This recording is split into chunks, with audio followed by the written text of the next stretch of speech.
Vejam só, a causa em condições de imediato julgamento é aquela causa que versa sobre questão exclusivamente de direito, né?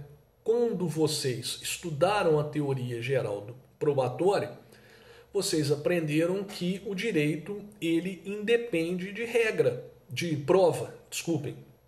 Somente em situações excepcionais o juiz poderá exigir a comprovação pela parte do direito por ela alegado.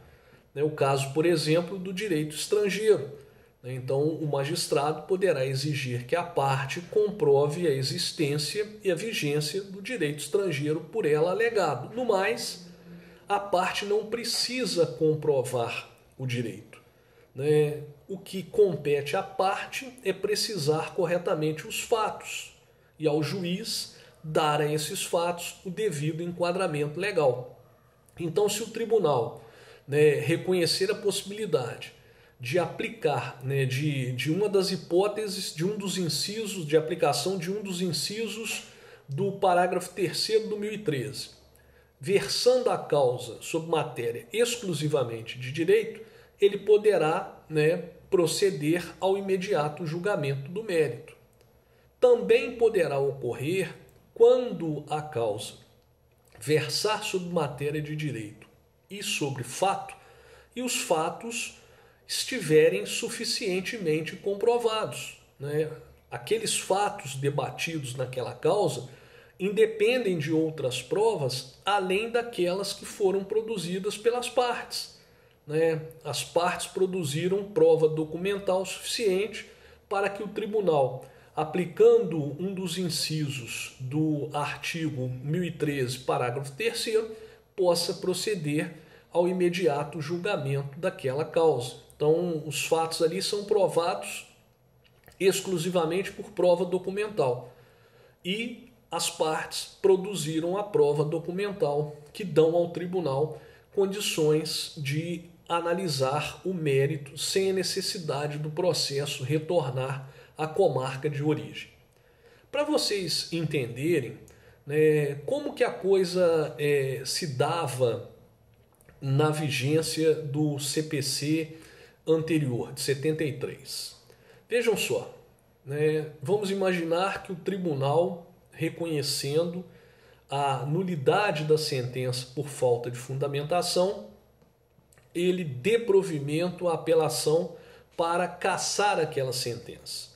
Então, na vigência do CPC de 73, o tribunal, diante de tal reconhecimento, ele iria cassar a sentença, iria determinar que os autos retornassem à comarca de origem e que o juiz sentenciante proferisse uma nova sentença agora fundamentada.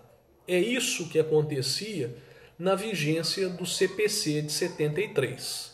Agora, na vigência do CPC de 75, se o tribunal reconhecer, por exemplo, a nulidade de uma sentença por falta de fundamentação, estando a causa em condições de imediato julgamento, seja porque a questão ali debatida é exclusivamente de direito, seja porque a questão ali sendo de direito e de fato, os fatos não dependem mais de prova, o tribunal ele pode julgar o mérito da causa, sem a necessidade de retornar com os autos para a comarca de origem. Então isso, sem qualquer sombra de dúvida, colabora em muito para a efetividade processual, para a celeridade processual. Então o tribunal julga o mérito, não precisa mais fazer com que o processo volte. Agora, uma coisa muito importante tem que ser mencionada para os senhores. Para que possa ser aplicado o princípio da causa madura, é necessário se observar o contraditório. Ou seja, as partes não podem ser surpreendidas por uma decisão do tribunal, por um acórdão do tribunal, com base num elemento que não foi debatido em primeiro grau de jurisdição. que não foi submetido ao contraditório prévio. Nesse caso, a causa não estaria em condições de imediato julgamento. Então eu vou dar um exemplo para os senhores. Vamos imaginar que o autor, ele ajuize uma ação para receber uma dívida, né, contra o réu. O juiz, então, ao despachar a petição inicial, ele, de ofício, reconhece a ilegitimidade ativa e indefere de plano a petição inicial. O autor apela da sentença. O juiz, assegurando o contraditório, intima o réu para contrarrazoar a apelação e o processo sobe para o tribunal. O tribunal, ao analisar o recurso de apelação, resolve reformar a sentença de mérito, entendendo que o autor é parte legítima. Aí verifica que não há mais necessidade de nenhuma prova. Mesmo assim, nesse caso, o tribunal não pode aplicar o princípio da causa madura, pois não foi dado às partes, né, ao réu, a oportunidade do contraditório. Em primeiro grau de jurisdição, ele não teve a oportunidade de se manifestar sobre a procedência ou improcedência do pedido de cobrança. Então, nesse caso, a causa não estaria em condições de imediato julgamento. Então, só é possível aplicar o 1013, parágrafo 3º, né, quando, diante de um dos incisos do parágrafo 3º e quando a causa, né, estiver em condições de imediato julgamento. As questões que vão servir de base, né, para a decisão proferida pelo tribunal já foram, né, arguídas e já foram discutidas em primeiro grau de jurisdição.